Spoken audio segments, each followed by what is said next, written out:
Hi Deepan. Sorry, கொஞ்சம் late ஆயிடுச்சு. No problem. உட்கார். என்ன சாப்பிட்ற? காஃபி ஆர் ஜூஸ் ஏதாவது? ஐயோ, எனக்கு அதெல்லாம் வேண்டாம். என்கிட்ட ஏதோ முக்கியமான விஷயம் பேசணும்னு சொன்னியே, என்ன?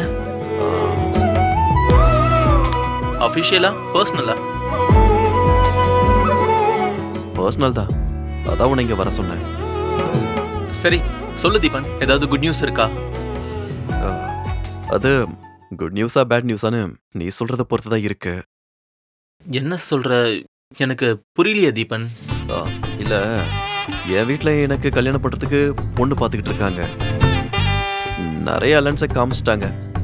என்னமோ தெரியல, எனக்கு எந்த பொண்ணுமே பிடிக்கல.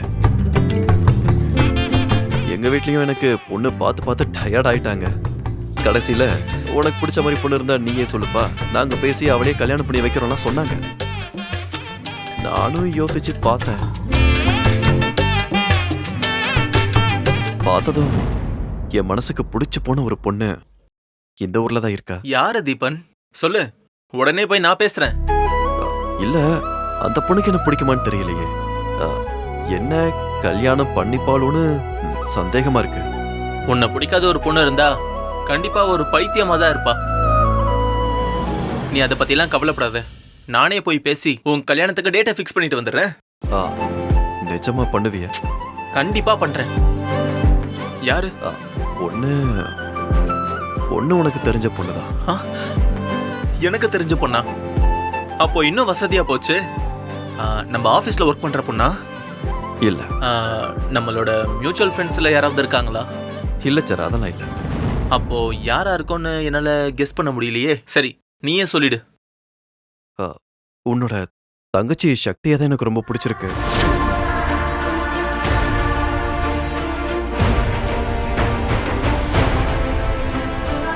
அவங்கள நான் கல்யாணம் பண்ணிக்க ஆசைப்படுறேன்.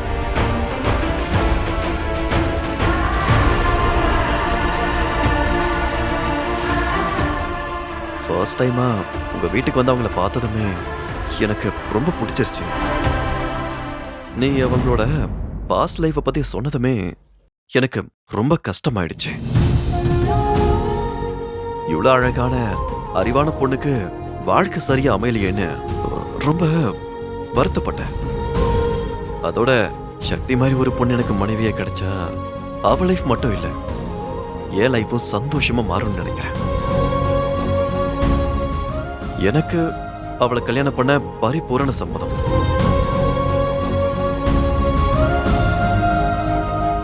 ஆனா உனக்கு உங்க வீட்ல, எஸ்பெஷலி சக்திக்கு என்ன பிடிக்குமான்னு தெரியலையே.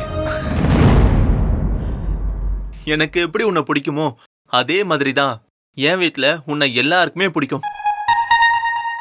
உனக்கு என் தங்கச்சியை கல்யாணம் பண்ணி கொடுக்கறதுல எனக்கு பரிபூர்ண சம்மதம்.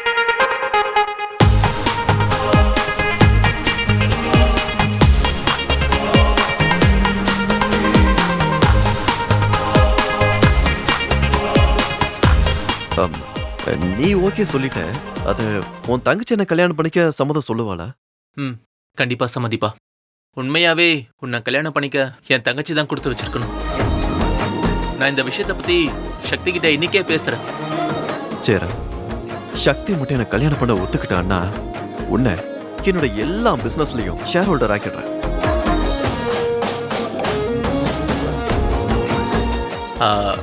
சக்தி உண்மையாவே கொடுத்து வச்சவன். உன்ன மாதிரி ஒருத்தனை என் தங்கச்சிக்கு கல்யாணம் பண்ணி வைக்கிறேன்னு சொல்றதே அது அவளோட லக்கு தான் நான் நினைக்கிறேன். நீ சக்தி கிட்ட பேசிட்டு ஒரு நல்ல முடிவை எனக்கு சொல்ல. கண்டிப்பா சொல்றேன் தீபன். Thanks partner.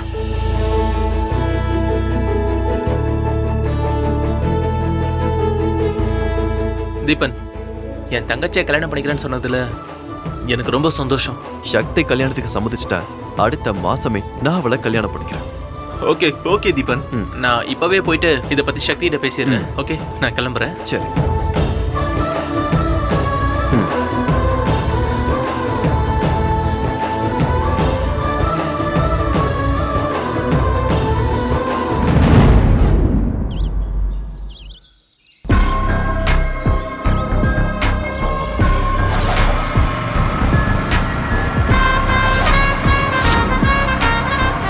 அதோ அங்க இருக்கா பாருடா.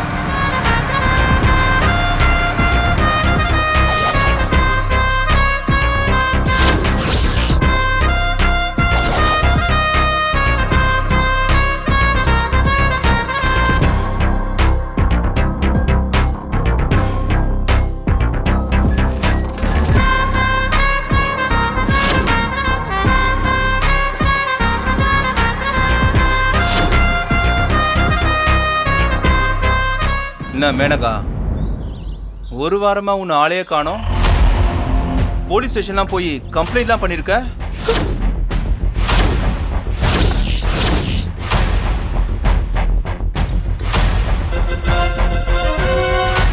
இந்தா நீ கொடுத்த கம்ப்ளைண்ட் பேப்பர்.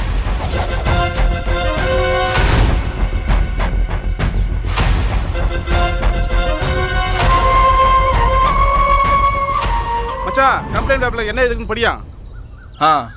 இதோ படிக்கிற மச்சான். எங்கள் ஏரியாவில் வசிக்கும் தில்லை என்பவன் தினமும் நான் கல்லூரிக்கு போகும்போதும் வரும்போதும் அவன் நண்பர்களோடு சேர்ந்து தவறாக நடந்து கொள்கிறான்.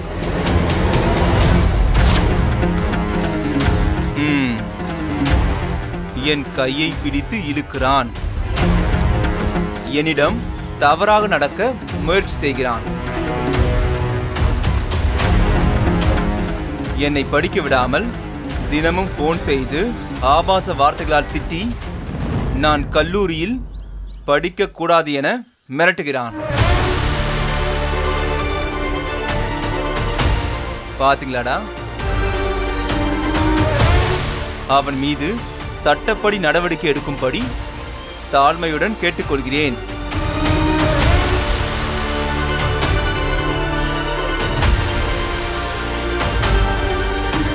உனக்கு அப்பன் இல்ல, உன் அம்மா வீட்டுக்கு வீட்டு போய் 10 பாத்திரம் தேய்ச்சிட்டு இருக்கா.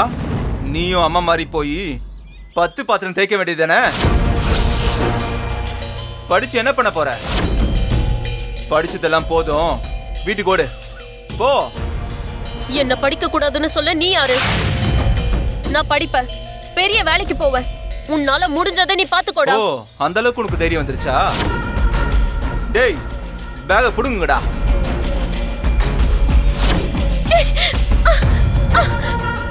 விட்றா, விடு. விட்றா, விட்றா, விட்றா. படிக்கிற பொண்ணு கிட்ட தகராறு பண்ணி பேக் எல்லாம் புடிக்கிட்டு இருக்கீங்க. யோ பெருசு, போய் வேலையை போய் பாரியா. போயான்னு சொல்றல, போயா. விட்றா, விடு சொல்றல.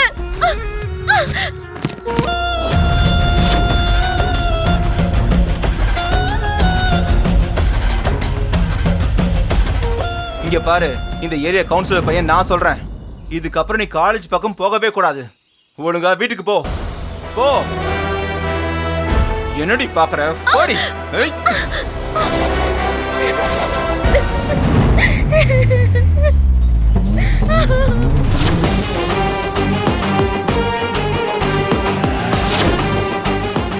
உங்க வீட்ல இருக்கிற பொண்ணுங்களை யாராவது அந்த ராஸ்கல் ஹராஸ் பண்ணா நீங்க இப்படிதான் பொறுமையா இருப்பீங்களா?